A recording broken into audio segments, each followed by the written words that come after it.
Now, time for Fox Carolina weather. Weather Rate certified most accurate local forecast. Welcome back. We're talking rain, but our crew thought it'd be funny to zoom in on a snake.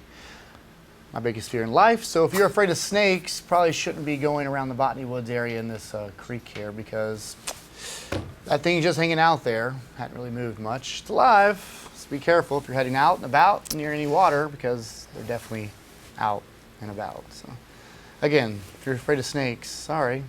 Let's get over to Isaac, though. Get off that shot. Don't want to see that anymore. Isaac, still warm out there, and we have seen some pretty heavy rain this afternoon. That's right, Cody. The heat and humidity driving these storm chances, as they always do, into the afternoon. You can see where it's rained and not rained yet, like Hartwell and Abbeville, both in the upper 80s toward Greenwood, too. Spartanburg down at 79, 83 in Gaffney, a mixture of 70s and 80s across the mountains. On the upstate radar this afternoon, we do have some decent downpours in progress across the Seneca region just east of Walhalla, and then stretching through parts of Anderson County. But the heaviest activity is actually setting up in Polk and Rutherford counties right over Forest City. Some blinding heavy rain in store for you there, with some gusty wind not out of the question. But again, in the classic sense, these storms have remained below severe limits throughout the day today. Scattered light showers for the rest of the mountains, kind of just, again, spaced out. That's good news. We're not looking at a complete washout around here. Around the southeast, things look pretty active in spots as well, and I think the radar is going to look pretty similar to that getting into your Thursday. We start the day dry.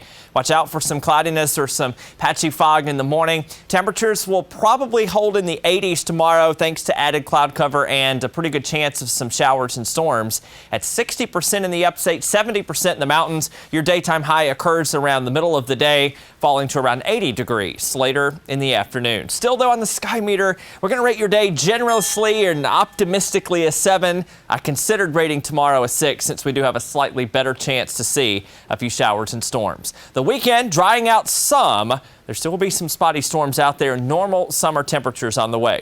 Let's talk tropics. We have a potential tropical cyclone 9 off the island of Puerto Rico there. Winds are actually tropical storm strength, but it doesn't have a center of circulation yet, and that's the reason it's not considered fully tropical. It's expected to move over the island of Hispaniola tonight and tomorrow, and eventually this weekend make a pass at the Florida Peninsula. The track has actually been pulled a little bit to the east, but you can still see all of Florida basically in the cone of uncertainty, and the strongest it's getting, at least on this forecast, is 60 miles per hour as it approaches the southern tip of the peninsula. And also the latest track, as we kind of bring this out farther northward, parts of South Carolina technically in the cone of uncertainty, but again, it doesn't look like any sort of direct landfall would happen here, and our impacts at this point do not look overly significant, so that's good news.